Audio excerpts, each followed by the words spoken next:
வணக்கம். நான் உங்கள் அன்பான சயின்டிபிக் வேதிக் அஸ்ட்ராலஜர் அஸ்ட்ரோரஞ்சி பேசுகிறேன். நல்லது நினைப்போம், நல்லதே நடக்கும். இந்த வீடியோவில் நம்ம என்ன பார்க்க போறோம்னா, சிம்ம ராசிக்காரர்களுக்கு 2026 பிப்ரவரி மாதம் எத்தகைய ஒரு மாதமாக பலாபலன்கள் நிறைந்த ஒரு மாதமாக இருக்க போகுதுங்கிறது பார்க்க போறோம். அறிவியல் சார்ந்த முறையில எந்த விதத்திலும் மிகைப்படுத்தாமல் சயின்டிபிக் வேதிக் அஸ்ட்ராலஜி முறையில பரிகாரங்கள் அது மாதிரி மூட நம்பிக்கைக்குள்ள போகாமல் உள்ளது உள்ளவாறு நம்ம பார்க்க போறோம்.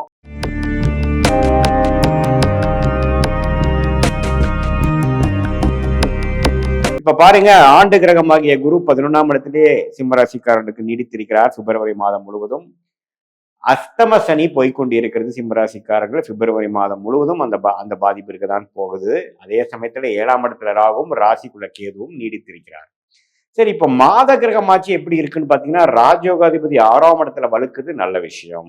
அதே சமயத்துல சுக்கிரன், புதன், சூரியன் எல்லாமே 6ஆம் இடத்தில் ஒரு பிப்ரவரி முதல் வாரம் வரைக்கும் இருக்காங்க. பிப்ரவரி 2வது வாரத்துல இருந்து பாத்தீங்கன்னா படிப்படியாக 6ல இருந்து 7ஆம் இடத்துக்கு புதன், சுக்கிரன், சூரியன், செவ்வாய் எல்லாமே ராகுவோட சேர்ந்து குருவின் பார்வை பெறுகிறார். ஸோ இதனால என்ன ஆகுதுன்னா, இதுவரை கொஞ்சம் சில விஷயங்கள்லாம் சுமாரா போய் கொண்டு நிறைய டிராவலிங் கொடுத்து கொண்டு இருக்கக்கூடிய அந்த சிம்மராசிக்காரர்களுக்கு கொஞ்சம் சில இவ்வளவு தூரம் நீங்க போட்ட எஃபோர்ட்டுக்கு சில பாசிட்டிவான சில விஷயங்கள், ஒரு ஒப்பந்தம், ஒரு கான்ட்ராக்ட், ஒரு சேல்ஸ், ஒரு ப்ரொமோஷன், ஒரு நல்ல சேஞ்சு, ஒரு இம்ப்ரூவ்மெண்ட், அது மாதிரி விஷயங்கள் கிடைக்கக்கூடிய ஒரு அற்புதமான மாதம். குறிப்பா பிப்ரவரி செகண்ட் வீக்ல இருந்து 2026 செகண்ட் வீக்ல இருந்து பிப்ரவரி மாதம் 2வது வாரத்திலிருந்து நல்ல ஒரு அமைப்புகள் காட்டுதுங்க.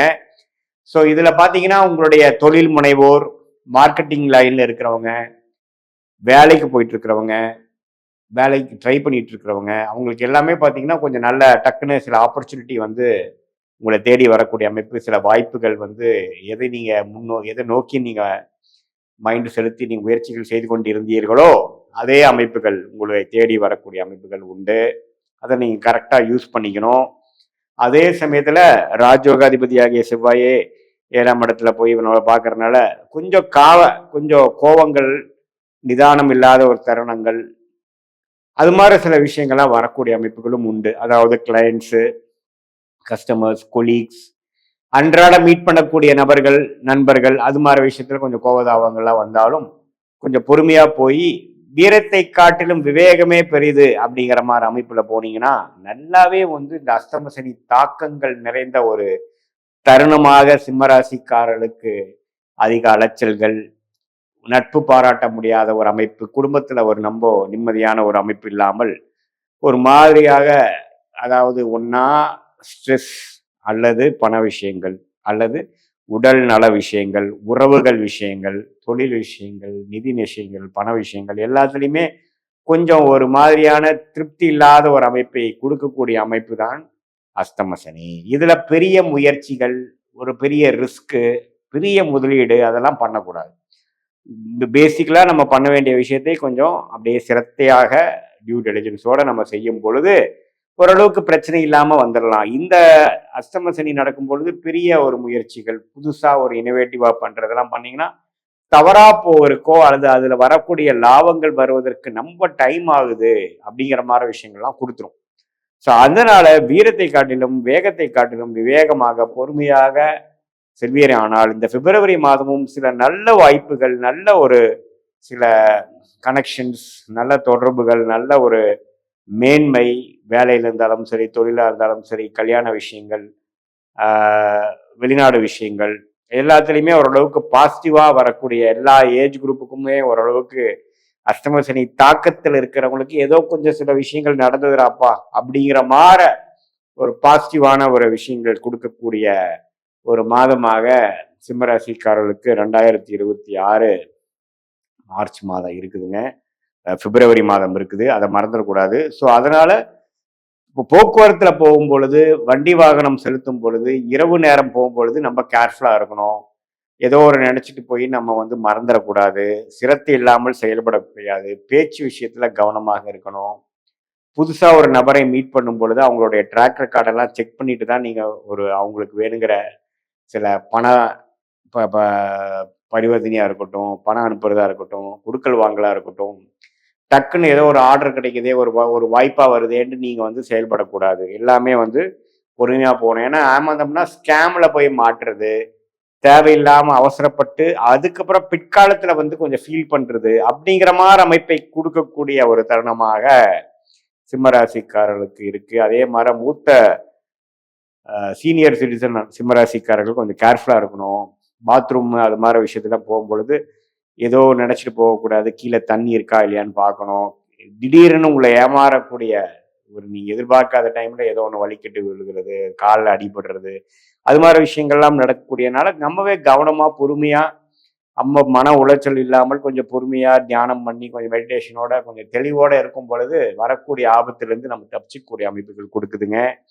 ஸோ எப்பவுமே மைண்டு கிளியரா வச்சுக்கணும். லேசினஸும் இதே சில காலேஜ் படிக்கிறவங்க இளைய தருணெல்லாம் பார்த்தீங்கன்னா கொஞ்சம் கெட்ட விஷயத்துக்குள்ள போகிறது, தேவையில்லாத சகவாசங்கள், தேவையில்லாத பழக்க வழக்கங்களை கற்றுக்கொள்வது, இது மாதிரி ஒரு தருணத்தை கொடுக்கக்கூடிய ஒரு அமைப்பும் இந்த அஷ்டமசனி சிம்மராசி இளைஞர்களுக்கு கொடுக்கக்கூடிய அமைப்பு இருப்பதனால கொஞ்சம் கவனமாக இருக்கணும். அவங்கள பெற்றோர்கள்லாம் கொஞ்சம் பார்த்துக்கணும், கொஞ்சம் சப்போர்ட் பண்ணணும், கொஞ்சம் கேர்ஃபுல்லாக அவங்கள மானிட்டர் பண்ணணும்.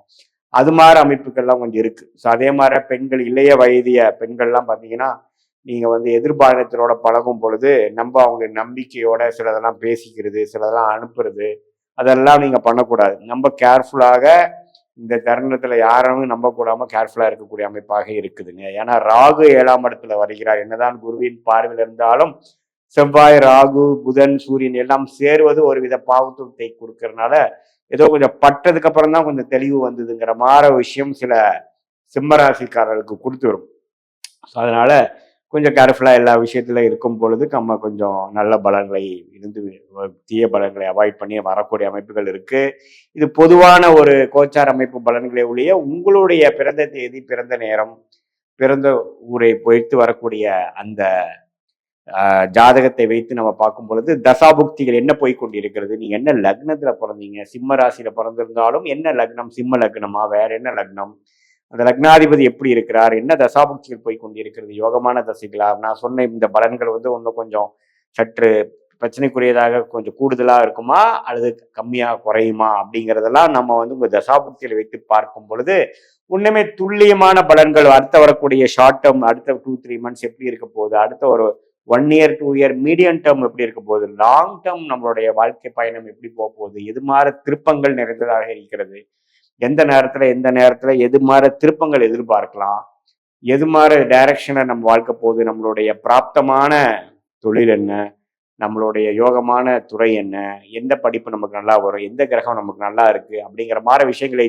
தெரிந்து தேவையில்லாத பண விரயங்கள், சமய விரயங்களை தவிர்த்து நம்மளுடைய பிராப்தத்துக்கு நிகரான முயற்சிகளை அந்தந்த தருணத்தில் செய்து சயின்டிபிக் வேதிக் அஸ்ட்ராலஜி முறையில துல்லியமான பலன்களை தெரிந்து கொண்டு அதன் மூலம் வாழ்க்கையில் எளிதில் வெற்றி பெற முடியும் என்று சொல்ல விரும்புகிறேன். மீண்டும் மற்றொரு காணொலியில் சந்திப்போம்.